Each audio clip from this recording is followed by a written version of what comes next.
মাছের ঝোল করবো। আমি রিং পিস করে নিয়েছি, আর এখানে নিয়েছি 3টে আলু, আর নিয়েছি এখানে 100 গ্রাম পেঁয়াজ। এখানে আমি আদা পেঁয়াজ বাটা দিয়ে ঝোল করবো। এখানে আমি আদার ডাস্ট 1 চামচ দিয়ে নিলাম। এবারে মাছগুলোকে আমার নুন মাখানো আছে, এবার আমি হলুদ মাখিয়ে নেব। এখানে 1 চামচ শুকনো লঙ্কা গুঁড়ো দিয়ে দিলাম, একসাথে আমি পেস্ট করে নেব।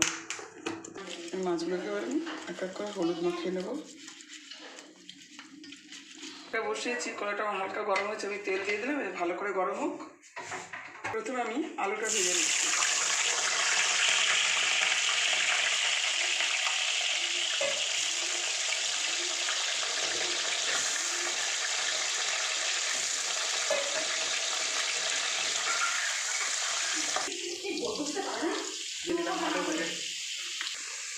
আমি এখানে সামান্য হলুদ দিয়ে দিলাম।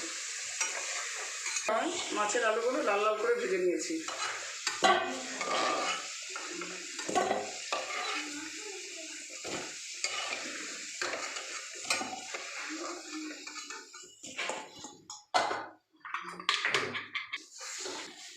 এবার আমি এই মাছগুলোকে ভেজে নেব।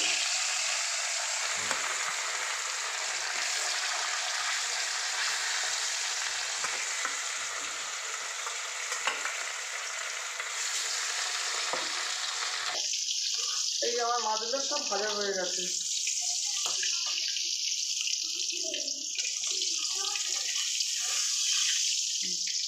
তেজপাতা ফোড়ন দিয়ে দিলাম, আর একটা দারচিনি দিলাম। এই যে আমি আদা পেঁয়াজ বাটাটা পেস্ট করে রেখেছিলাম, এবার আমি এখানে দিয়ে দিলাম।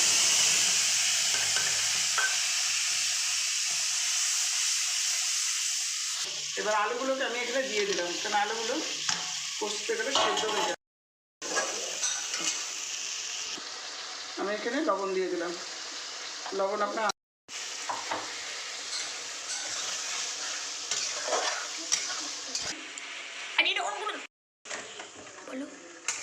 এই যে আমার কষানো হয়ে গেছে, তেল ভেসে উঠেছে। এবার আমি জল দিয়ে দেবো।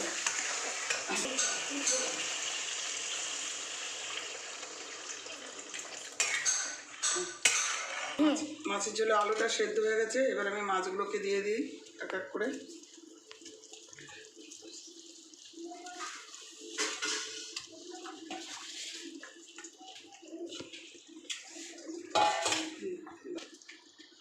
এখানে হলুদ দিয়ে দিলাম 1 চামচ, রেড চিলি পাউডার,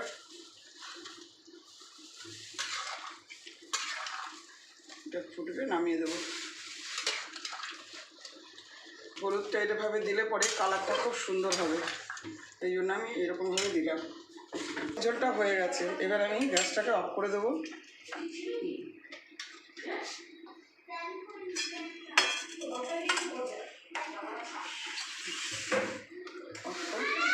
আমার রুই মাছের ঝোল হয়ে গেছে। আমি যেভাবে করেছি আপনারা সেভাবে করবেন।